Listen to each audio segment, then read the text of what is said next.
Bienvenue à toi, on est sur la chaîne du Cercle MDB, la chaîne YouTube des marchands de biens.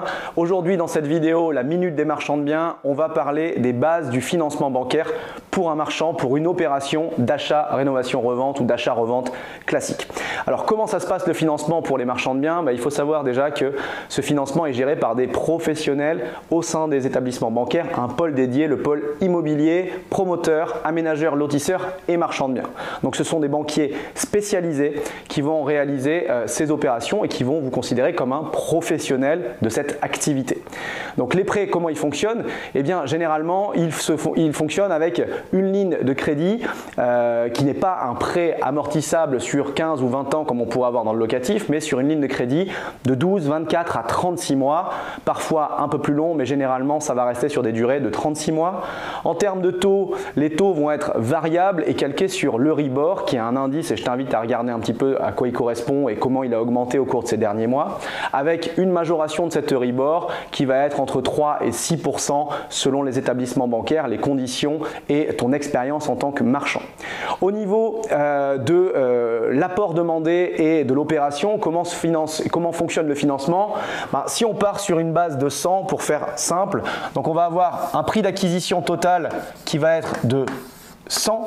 Donc le prix d'acquisition va comprendre l'acquisition du bien ou le foncier, plus les frais de notaire, frais de mutation réduits, plus les frais bancaires, plus les frais de travaux, plus les différents frais qui peuvent être de géomètre, des procédures d'éviction, des frais d'avocat, de création de copropriété, etc., etc. Sur ce prix de revient global, la banque, elle va généralement financer environ 80% de l'opération. Donc 80% de l'opération va être financé par la banque et il restera à l'opérateur, le marchand, toi-même, 20% de fonds propres qui seront demandés. Donc c'est une règle globalement de 80-20 sur l'opération.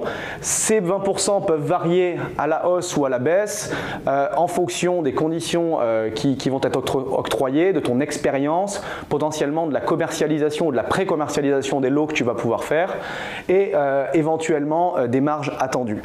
Donc 80% de financement bancaire, 20% de fonds propres qui te seront demandés par la banque et en termes de marge attendue, la banque sur des projets de marchand de biens va s'attendre à des marges de 20% de fin d'opération.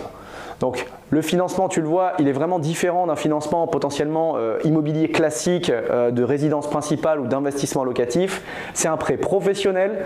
On va apporter 20% de fonds propres, 80% va être prêté par la banque. On est sur des taux variables à de l'Euribor plus 3 à plus 6 selon les établissements bancaires, voire plus si vous passez par des solutions alternatives de financement comme le crowdfunding immobilier ou différentes émissions d'obligations qui peuvent être réalisées. Et la marge qui est attendue est d'environ 20%, en tout cas sur les prévisionnels et les grilles de vente que vous allez donner à votre banquier. On en a fini pour cette vidéo sur le financement bancaire. J'espère qu'elle vous a plu. Si vous avez des commentaires, des likes, des j'aime à vous donner ou à donner, n'hésitez pas et à vous abonner également à la chaîne du Cercle MDB. À bientôt!